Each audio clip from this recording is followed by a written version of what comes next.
In an event that will reverberate through the Middle East for years to come, Hassan Nasrallah, the longtime leader of Hezbollah, has been killed by targeted Israeli airstrikes in a dramatic and historic operation. His elimination marks a victory in Israel's decades-long conflict with Hezbollah, an organization Nasrallah led with an iron grip for over 30 years.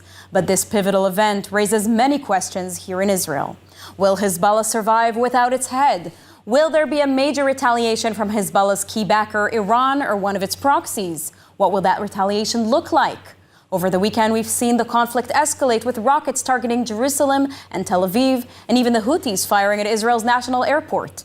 How this impacts the ongoing war with Hamas, and crucially, the fate of the hostages, remains uncertain but critical. All eyes are now on what comes next. In the north, meanwhile, the Israeli Air Force remained on the offensive, and there are foreign media reports that small IDF incursions into Lebanon may already be underway. At the same time, the now leaderless Hezbollah fired dozens of rockets into Israel, forcing much of the Israeli population to receive a red alert and seek shelter. More on this from ILTV's Steve Leibowitz.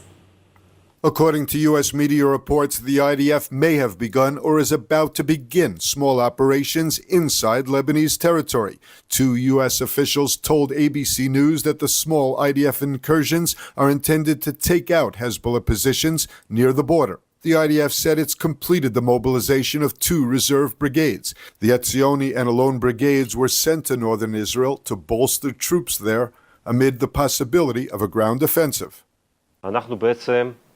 נערכים כתף אל כתף עם פיקוד צפון לכניסה של תמרון קרקעי. נערכים אם יופעל. זו החלטה מעלינו.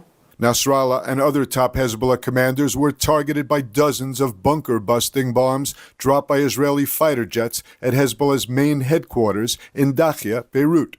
It's likely the last thing Nasrallah did was watch Prime Minister Netanyahu's speech at the UN General Assembly in New York. It took half a day for Hezbollah to confirm Nasrallah's death. It did not indicate who would be his replacement and vowed to continue fighting Israel.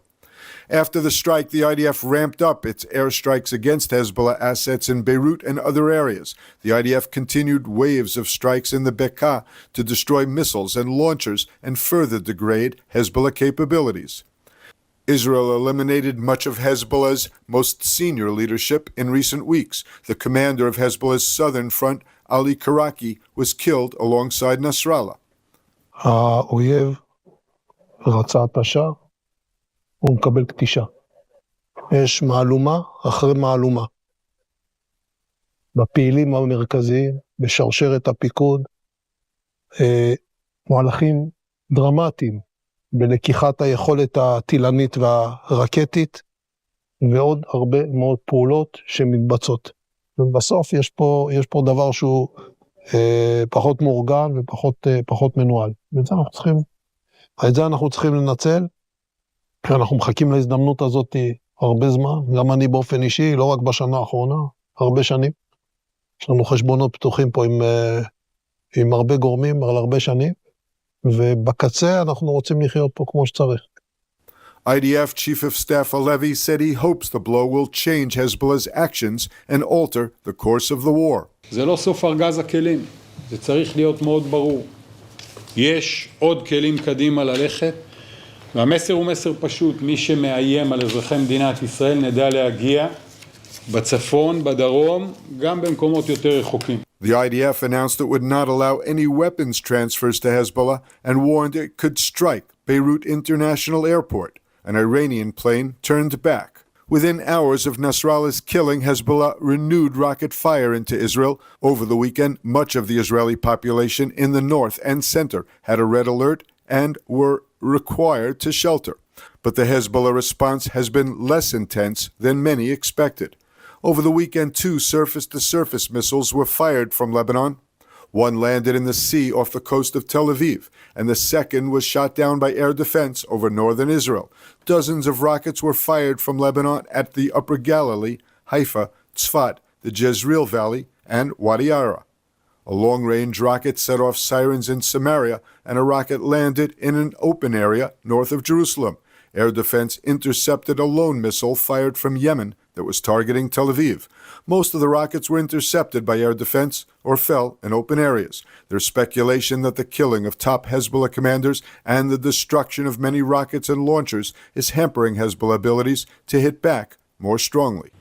Joining me now is Lieutenant Colonel in Reserves, Doron Avital. Doron, thank you very much for joining. Thank you. Doron, Nasrallah is assassinated in a historic turning point event, but is it indeed a turning point in your opinion? What might the implications be?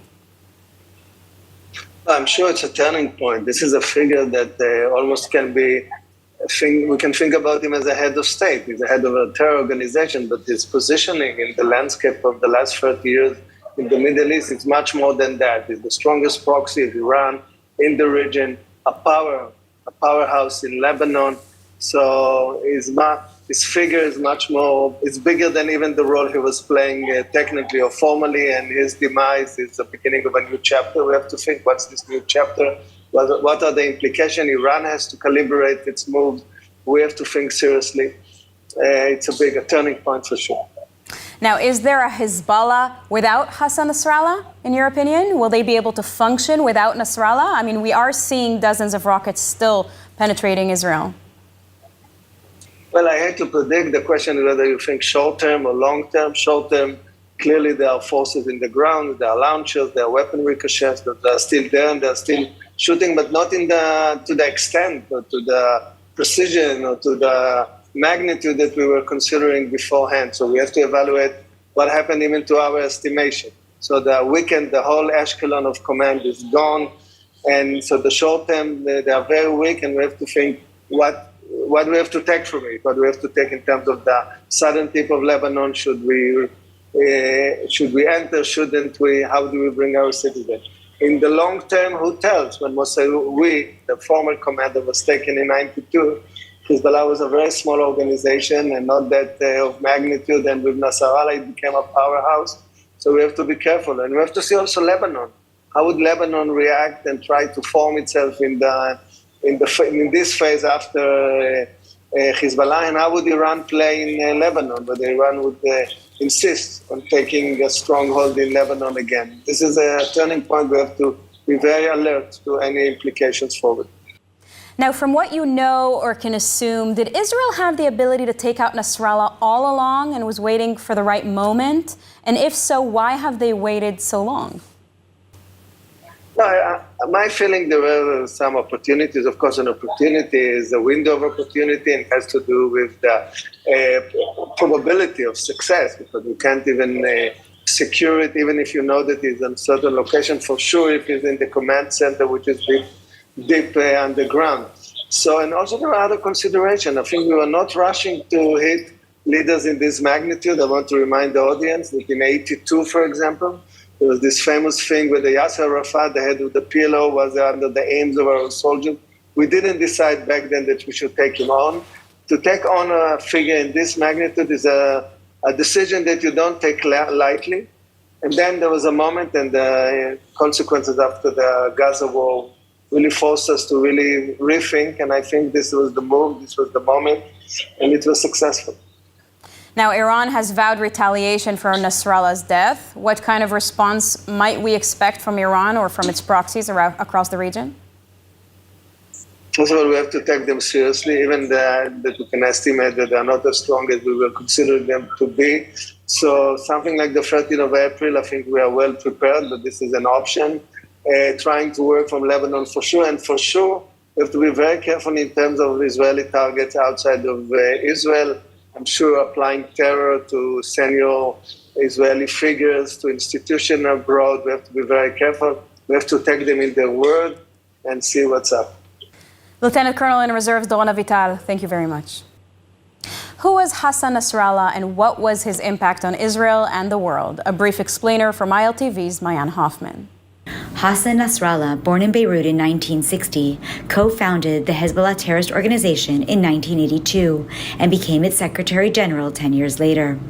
He was assassinated by Israel at the age of 64. During his more than 30 years as Hezbollah's leader, he orchestrated, planned, and executed thousands of terrorist attacks against Israeli citizens, Jewish communities, and people around the world, leading to the deaths of thousands. هذا الموضوع أن المقاومة لها الحق أن تكمل طريقها حتى تحرير الأرض ولها الحق أن تدافع عن شعبها بكل الإمكانات المتاحة. The IDF reported that under Nasrallah's leadership, Lebanon was turned into a heavily armed base with advanced precision weapons aimed at Israel and the entire region. He also founded the Radwan Force with the goal of carrying out a massacre in northern Israel. يجب أن نتعاون جميعا لتقديم المساعدة لأهل غزة لإعادة إعمار غزة ولإخراجها من المعاناة التي يعيشها أهلها دون قيد أو شرط. Nasrallah had pledged to retaliate against Israel for its recent strikes on Lebanon and Gaza. But meanwhile, Israel assassinated him over the weekend. Now, the full impact of his death remains to be seen, and only time will reveal the true consequences. U.S. President Joe Biden called the killing of Hezbollah leader Hassan Nasrallah by Israel a measure of justice yesterday and reaffirmed America's full support for Israel's right to defend itself against Iran-backed groups. Devo Klein has more. President Biden reiterated that Hezbollah were responsible for killing thousands of Americans, Israelis, and Lebanese civilians. He noted that Friday's strike on Hezbollah's headquarters in Beirut that killed Nasrallah was a response to the terror group's own decision to open up a northern front against Israel after Hamas's October 7th attacks. Biden also directed Defense Secretary Lloyd Austin to strengthen U.S. military defenses in the Middle East to prevent further escalation. U.S. Vice President Kamala Harris echoed Biden's remarks, stating that the death of Nasrallah brought justice for the, quote, countless innocent people affected in Lebanon, Israel, Syria, and beyond. She reaffirmed her unwavering commitment to Israel's security and stressed the importance of Israel's right to defend itself against Iran and its allied militant groups. When asked about an Israeli ground incursion into Lebanon, Biden urged for a ceasefire. Both he and Harris emphasized that the U.S. remains focused on de-escalating the situation in Gaza and Lebanon through diplomatic efforts. Biden also confirmed the U.S. is responding to missile attacks on its warships in the Red Sea by the Houthis, following Friday's interception of missiles and drones by U.S. Navy warships. Meanwhile, Iran is calling for a United Nations Security Council meeting to address Israel's actions. Iran's UN ambassador issued a strong warning against any attacks on Iranian diplomatic premises, vowing to defend its national interests. Iran's Supreme Leader Ayatollah Ali Khamenei urged Muslims to support Lebanon and Hezbollah, declaring the forces of resistance will shape the region's future. بر همه مسلمانان فرض است که با امکانات خود در کنار مردم لبنان و حزب الله سرافراز بایستند و در رویارویی با رژیم غاصب و ظالم و خبیث آن را یاری کنند. Tensions remain high as Iran vows retaliation for Nasrallah's death, threatening to push the conflict further into the region. How things will unfold from here on may possibly change the face of the entire Middle East. Prime Minister Benjamin Netanyahu, speaking at the UN General Assembly, vowed to eliminate northern threats posed by Hezbollah, yet advocated for peace with Saudi Arabia. His speech came only an hour before Israel eliminated Hezbollah leader Hassan Nasrallah. More on that from ILTV's editor, Mayan Hoffman. In a speech that hinted at Israel's upcoming strike against Hezbollah leader Hassan Nasrallah, Prime Minister Benjamin Netanyahu addressed the United Nations General Assembly on Friday. He declared that Israel would eliminate the threats in the north, which are preventing the country from safely returning its citizens to their homes. Well, I've come here today to say enough is enough. We won't rest until our citizens can return safely to their homes. We will not accept a terror army perched on our northern border, able to perpetrate another October 7th style massacre. As long as Hezbollah chooses the path of war, Israel has no choice, and Israel has every right to remove this threat and return our citizens to their homes safely. And that's exactly what we're doing. Several delegations walked out as Netanyahu approached the lectern, while supporters in the gallery cheered. Netanyahu blamed Iran for the conflict, stating that Israel is defending itself on 7 fronts. He also called for tougher action on Iran's nuclear program. Framing his speech around the Torah's theme of choosing a blessing or a curse, Netanyahu warned that while Iran pulls the region backward, peace with Saudi Arabia and the Muslim world could lead to historic reconciliation. That is the choice today, he said, the curse of Iran's aggression or the blessing of Arab-Jewish peace. Israel seeks peace. Israel yearns for peace. Israel has made peace and will make peace again. A normalization deal between Saudi Arabia and Israel seemed closer than ever. But then came the curse of October 7th. But to truly realize the blessing of a new Middle East, we must continue the path we paved with the Abraham Accords 4 years ago. Above all, this means achieving a historic peace agreement between Israel and Saudi Arabia. Family members of hostages accompanied Netanyahu to New York and listened to a speech from the gallery. The PM delivered a message to Hamas that aligns with the United States. Return the hostages, and Israel is ready for a ceasefire agreement. This war can come to an end now.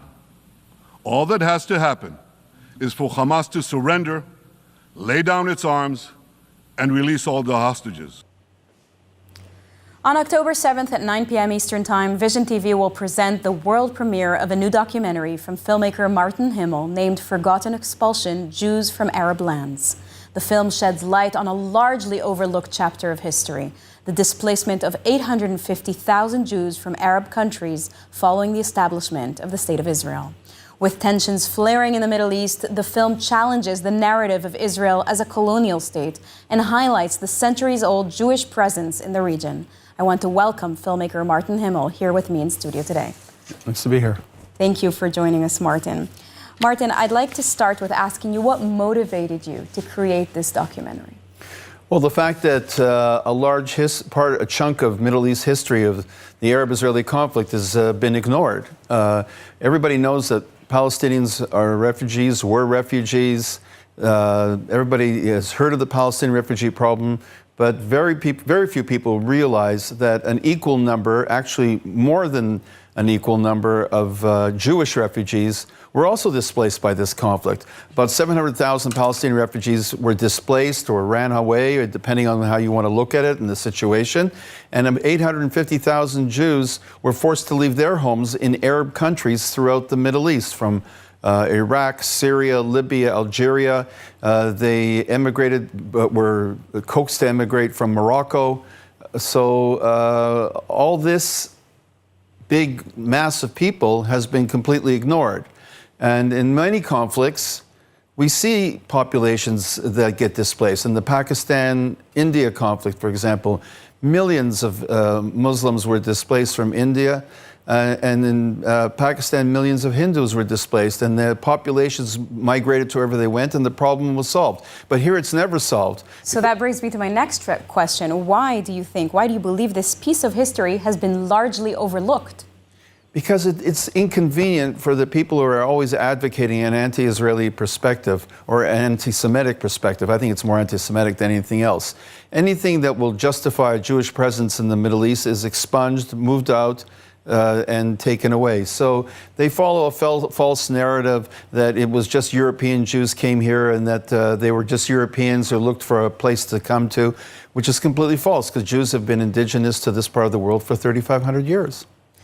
So now, after the October 7th attacks, we saw an incredible surge in pro-Palestinian and anti-Semitic protests. We saw it everywhere around the world, certainly in the United States, all chanting a very, very specific narrative, one that doesn't include this historical narrative presented in your film. And why do you think that is? Well, it's a classic anti-Semitic response. Basically, when they say Zionists out of Palestine, they're saying Jews out of Israel. And the whole pretense that what's in the world today, what's very much in vogue, is colonialism, meaning anti-colonialism. Anything that had a colonialist bent is evil. So, for instance, Canada, there's great anger over the fact that white people came in and took indigenous lands. In America, white people took indigenous lands. In Australia, white people came in and took indigenous lands. No one's asking to destroy Canada, the United States, or Australia and expel them. Only one country they asked to expel what they see as white colonialists, which are European Jews who came to the land of Israel. But what they're ignoring is that they didn't just come to the land of Israel. They've been indigenous to that region for 3,500 years. Jews have lived just got to read the Bible. Jews have lived in the land of Israel for 3,500 years. They've lived in major Middle East countries consistently until 1948. So if you take away the indigeneity of the situation, you disrupt their argument, and that they don't want to do. So it's convenient to label Jews as just white colonialists. Just briefly, do you have a personal connection to the stories in this film? I got a personal emotional connection, if you want to put it that way. I mean, I interviewed many people who had very intricate and interesting lives in Egypt and Iraq. We have a character, for example, who actually went back to Iraq because he got acquainted with the new government after Saddam Hussein and tried to salvage Jewish artifacts, tried to rebuild ancient tombs of prophets, tried to rebuild synagogues. And so this passion to try to salvage this Judaica and to preserve what's left, it was very moving. Martin Himmel, thank you very much. Very important film. Thank you. And with Israel now in the thick of a multi-front war, the Israel Innovation Authority has highlighted the challenges and opportunities in the tech sector in the shadow of October 7th. More from ILTV's Ariella Lohiani. Israel's high-tech sector, a key part of the economy, has remained resilient despite challenges from the Iron Swords War. A report from the Israel Innovation Authority, marking 1 year since the conflict, highlights the strong investment levels but notes concerns over stalled employment growth. From October 2023 to August 2024, Israeli tech companies raised nearly $9 billion, keeping Israel as the third largest global tech hub. However, while investments remain strong, the report warns that stagnant job growth could hurt the broader economy, especially with high-tech driving much of Israel's exports and tax revenue. Minister of Innovation Gilad Gamliel stressed the need for action to ensure long-term growth. The report shows a shift towards research and development roles, whilst business and product roles decline, which could harm Israel's global competitiveness and limit job opportunities for non-tech workers. Additionally, investments are concentrated in mature companies, particularly in cybersecurity, now 35% of all tech investments. The report calls for more funds to support early-stage startups to drive innovation. Meanwhile, high-tech salaries continue to rise, nearly tripling the national average, highlighting both the demand for tech talent and the need for diverse opportunities to prevent growing economic inequality. Despite these challenges, the report emphasizes that with government support and strategic investments, Israel's high-tech sector can remain a global leader and return to strong growth post-crisis. Now, I'm thrilled to invite you to the next ILTV community webinar. This is a chance for our paid subscribers to connect directly with our editor-in-chief, Mayan Hoffman, and dive into the questions you care most about regarding Israel. The webinar will take place this week on October 1st and is exclusively for our app subscribers. If you're already part of the ILTV family, watch your inbox for a registration link. Not a subscriber yet? No worries, there's still time to join us. Sagot Winery, where passion meets tradition. Nestled in the heart of Binyamin, our vineyards yield exquisite wines, crafted with generations of expertise. Now let's take a look at the weather forecast. Partly cloudy skies are expected tonight around the country, with temperatures reaching lows of around 20 degrees Celsius or 68 degrees Fahrenheit. Then tomorrow, mostly sunny skies are expected alongside rising temperatures set to reach highs of 30 degrees Celsius or 86 degrees Fahrenheit.